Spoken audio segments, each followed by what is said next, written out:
ദേശീയപാതയിൽ മഞ്ചേശ്വരം ഗോവിന്ദപ്പൈ കോളേജിന് സമീപം കുന്നിന് മുകളിൽ ഏത് സമയത്തും തകർന്നു വീണേക്കാവുന്ന അവസ്ഥയിലുള്ള വീട് അപകട ഭീഷണി ഉയർത്തുന്നു.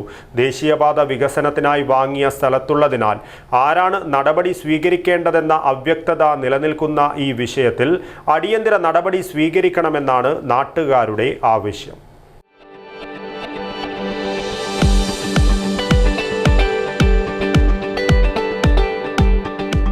കരുതലിന്റെ കാവൽ ഇനി ഇവിടെ. വിൻടച്ച് മൾട്ടി സ്പെഷ്യാലിറ്റി ഹോസ്പിറ്റൽ, കാസർഗോഡ്.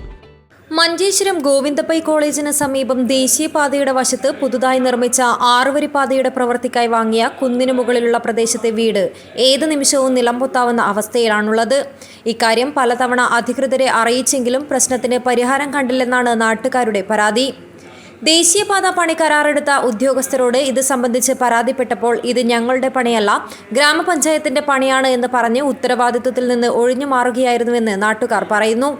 ഇതുമായി ബന്ധപ്പെട്ട് പഞ്ചായത്ത് പ്രസിഡന്റുമായി ബന്ധപ്പെട്ടപ്പോൾ ഇത് ഞങ്ങളുടെ ജോലിയല്ല, ആ വീടിന്റെ ഉടമയാണ് വീട് ഒഴിവാക്കേണ്ടതെന്നും അതിനായി ഉടമയെ കണ്ടെത്തണമെന്നും പറഞ്ഞതായും നാട്ടുകാർ പറയുന്നു.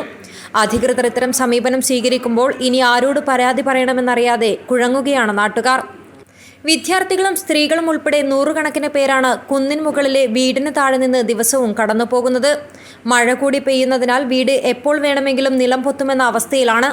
ദുരന്തം സംഭവിച്ചു കഴിഞ്ഞ് കുറ്റപ്പെടുത്തൽ നടത്തുന്നതിന് പകരം നേരത്തെ തന്നെ നടപടി സ്വീകരിച്ച് അധികൃതർ പൊതുജനങ്ങളുടെ സുരക്ഷ ഉറപ്പാക്കണമെന്ന് നാട്ടുകാർ ആവശ്യപ്പെടുന്നു. Abdul Rahman Udyavar, news bureau, Manjeshwaram.